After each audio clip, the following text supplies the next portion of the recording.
Kolaghat river সাইডে first time কলেজের বন্ধুদের সাথে গেলাম পিকনিক করতে। যদিও ব্লগটা বেশ কয়েকদিন আগের, ডিসেম্বরে 17-18 তারিখের দিক করে আমরা পিকনিক করতে গেছিলাম। ওই দিন পিকনিকে কি কি রান্না হয়েছিল, কি কি করেছি আর কি কি মজা করেছি সবটাই তোমাদের সাথে এই ভিডিওতে শেয়ার করবো। So hi, I am Dishani, welcome to my another mini blog. সকালে ট্রেন ধরে পৌঁছে গেছিলাম কোলাঘাট। মেসে গিয়ে তৃষাকে নিয়ে বেরিয়ে পড়েছি পিকনিকের জন্য।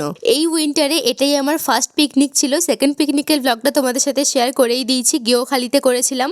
পিকনিক স্পটে যাওয়ার জন্য কোলাঘাট ব্রিজের নিচ থেকেই একটা টোটো ধরে নিয়েছি, কারণ এই রুটে আমরা কোনোদিন যাইনি আর পিকনিক স্পটটা এক্স্যাক্টলি কোথায় সেটাও জানি না। আমাদের বন্ধুরা অলরেডি ওখানে পৌঁছে গেছিল আর এই যে পিকনিক স্পটেও চলে এসেছি। এখন শুধু ওদেরকে খুঁজতে হবে।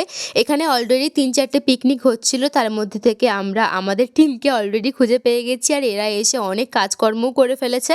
সবজি কাটা তো এদের প্রায় কমপ্লিট হয়েই গেছিল। আমি এসে এখন ফ্রাইড রাইসটা করেছি। আজকের পিকনিকের পুরো ফ্রাইড রাইসটাই আমি করেছিলাম। সবজি কাটা, রান্না বান্না সবকিছুর মাঝে গান, নাচ, মজা সবকিছুই চলছিল। কাজ করি আর না করি, কাজ যে করেছি সেটা তো লোককে দেখাতে হবে, সেই কারণে তৃষা চলে এসছে এখন খুন্তি নাড়তে। আর এদিকে চিকেন পকোড়ার ব্যাটার মাখাতে গিয়ে আমি একটা ব্লান্ডার করে ফেলেছি। ওরা চিনির ডাস্ট করে এনেছিল, যেটাকে আমি ময়দা ভেবে পুরো চিকেনের মধ্যে ঢেলে দিয়েছিলাম। তারপর অনেক কষ্টে সেটাকে মোটামুটি ঠিক করতে পেরেছি, যদিও পরে ভালোই খেতে হয়েছিল চিকেন পকোড়াটা।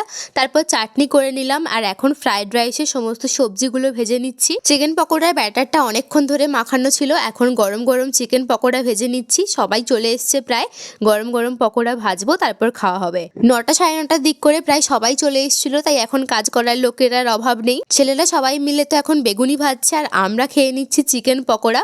গরম গরম চিকেন পকোড়া এই শীতের দিনে তো দারুণ লাগছিল।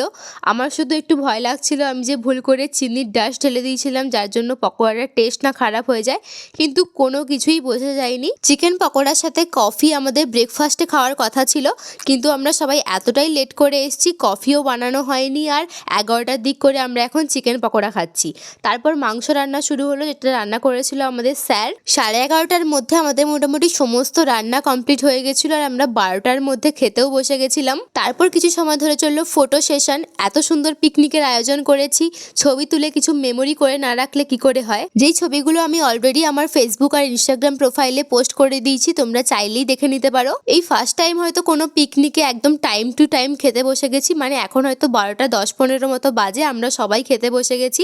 এত তাড়াতাড়ি আমরা রান্না কমপ্লিট করতে পেরেছি। বন্ধুদের সাথে খেতে বসেও শান্তি নেই, মুখের সামনে ক্যামেরা ধরেছিল। প্রত্যেকটা রান্নাই খুব সুন্দর হয়েছিল। মেনুটা তোমাদেরকে বলে দিয়েছিল, বেগুনি, স্যালাড, ফ্রাইড রাইস, চিকেন কষা, চাটনি, মিষ্টি আর সবশেষে কোল্ড ড্রিঙ্কস। তো চলো, আজকের ভিডিও এতটাই। কেমন লাগলো অবশ্যই কমেন্ট করে জানিও।